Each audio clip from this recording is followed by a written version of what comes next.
સુરતથી સમાચાર પ્રાપ્ત થયા કતારગામ વિસ્તારમાં મોટી દુર્ઘટના થતા ટળી છે। તો કતારગામ એવલોન હબમાં સમગ્ર ઘટના બની હતી।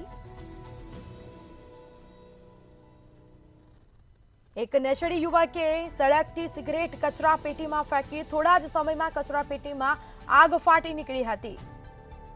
આગ લાગતા જોતામાં આખી કચરા પેટી છે તે સળગી ગઈ। એક યુવકનું ધ્યાન જતા જ તેણે પાણીનો મારો ચલાવીને આગ બુઝાવી। સમગ્ર ઘટના એવલોન હબમાં લાગેલ સીસીટીવી કેમેરામાં કેદ થઈ છે।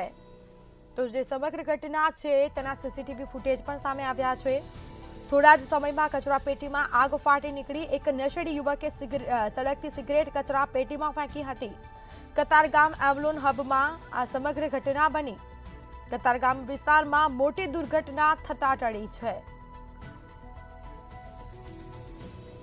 તો સમગ્ર ઘટના છે એવલોન હબમાં લાગેલ સીસીટીવી કેમેરામાં કેદ થઈ છે। તો એક નશેડી યુવકે સળગતી સિગરેટ છે તેને કચરા પેટીમાં ફેંકી હતી, જેના સીધા દ્રશ્યો સામે આવ્યા છે। તો જોતામાં આખી કચરા પેટી સળગી, જેમાં અન્ય એક યુવકનું ધ્યાન જતા તેણે પાણીનો મારો ચલાવીને આગ બુઝાવી હતી। આ સીધા દ્રશ્યો સામે આવ્યા છે। સમગ્ર ઘટના એવલોન હબમાં લાગેલ સીસીટીવી ફૂટેજમાં કેદ થઈ છે।